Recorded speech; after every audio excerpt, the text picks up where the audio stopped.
आज हम आपको एक ऐतिहासिक और धार्मिक यात्रा पर ले चलेंगे जो हमें भगवान श्री कृष्ण के प्रपौत्र राजा वज्रनाभ जी से जुड़ी एक महत्वपूर्ण घटना की ओर मार्गदर्शन करती है। भगवान श्री कृष्ण के प्रपौत्र राजा वज्रनाभ ने लगभग 5,000 ढाई साल पहले एक विशाल मंदिर का निर्माण किया था। ये मंदिर था भगवान श्री कृष्ण के कुल देवता का, और वो भी 13.37 एकड़ भूमि में। इस मंदिर की विशेषता ये थी कि भगवान श्री कृष्ण की मूर्तियां हवा में झूल रही थीं। ना तो वे जमीन को छू रही थीं और ना ही आकाश को, ना ही किसी दीवार से बंधी थीं। लेकिन समय के साथ ये मंदिर भी बदल गया। जब चंद्रगुप्त विक्रमादित्य ने इस मंदिर को भव्य रूप दिया, तब इसका महत्व और बढ़ा। परंतु 1017 में अफगानिस्तान से एक लुटेरा गजनी राज्य से आया, जिसने 3 दिन तक इस मंदिर को निहारने के बाद इसे तोड़ डाला। गजनी के एक मंत्री ने अपनी पुस्तक में इस घटना का जिक्र किया था। ये घटना एक बड़े ऐतिहासिक और धार्मिक संघर्ष की ओर इशारा करती है। और अब इस विषय पर श्री कृष्ण जन्मभूमि शाहीदगाह मस्जिद प्रकरण के हिंदू पक्षकार श्री कृष्ण जन्मभूमि मुक्ति न्यास के अध्यक्ष महेंद्र प्रताप सिंह जी ने इस घटना पर अपने विचार साझा किए हैं। 1017 में एक बहसी आया गजनी से, उसका नाम था महमूद गजनवी। उसका उद्देश्य था कि हिंदू संस्कृति को नष्ट भ्रष्ट करना, धर्मांतरण करना उसका उद्देश्य था। इसने उसी उद्देश्य को लेकर के 1017 में भारत पर आक्रमण किया, और आक्रमण ही नहीं किया, उसने भारत की आत्मा को झकझोर के रख दिया।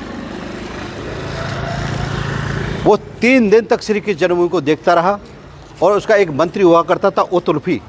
उत्तुल्फी ने किताब लिखी है तारीख यामनी। तारीख यामनी में वो लिखता है कि मैं और मेरा सुल्तान उस भव्य इमारत को देखता रहा, और ऐसा लगता था कि इसकी तामीर फरिश्तों ने की। 3 दिन तक वो वैसी उस को देखता रहा, श्री कृष्ण जन्मभूमि को, और 3 दिन बाद उसने तोड़ने का आदेश दिया।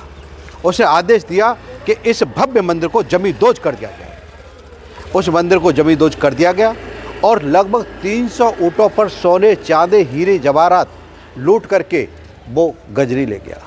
ये वही भव्य मंदिर था, ये वही दिव्य मंदिर था जिसमें भगवान श्री कृष्ण का विग्रह हवा में लटका हुआ था। वो देखता था कि कैसी वास्तुकारी का नमूना है, कि कैसे ये विग्रह हवा में है। ऐसे ही सोमनाथ के मंदिर में विग्रह हवा में लटके थे, ऐसे ही मथुरा के मंदिर में विग्रह हवा में लटके थे। ये तोड़ा गया भव्य मंदिर, और चाणक्य कहता है कि अगर किसी देश की संस्कृति को नष्ट करना हो, सभ्यता को नष्ट करना हो, राष्ट्र को नष्ट करना हो, तो उसकी संस्कृति के केंद्रों को नष्ट कर दो। उसी ने इसी को ध्यान में रखते हुए उसने हमारे संस्कृति के केंद्रों को नष्ट करने का मुगलों ने प्रयास किया।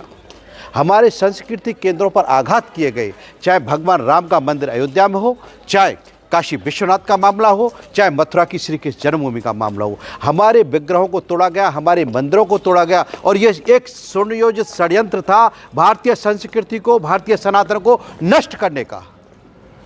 तो दोस्तों, ये थी आज की खास रिपोर्ट। अगर आपको हमारा वीडियो पसंद आया हो तो लाइक और सब्सक्राइब करना ना भूलें। इसके साथ ही हमें कमेंट करके बताएं कि आपको इस विषय पर और किस तरह के वीडियो देखने होंगे।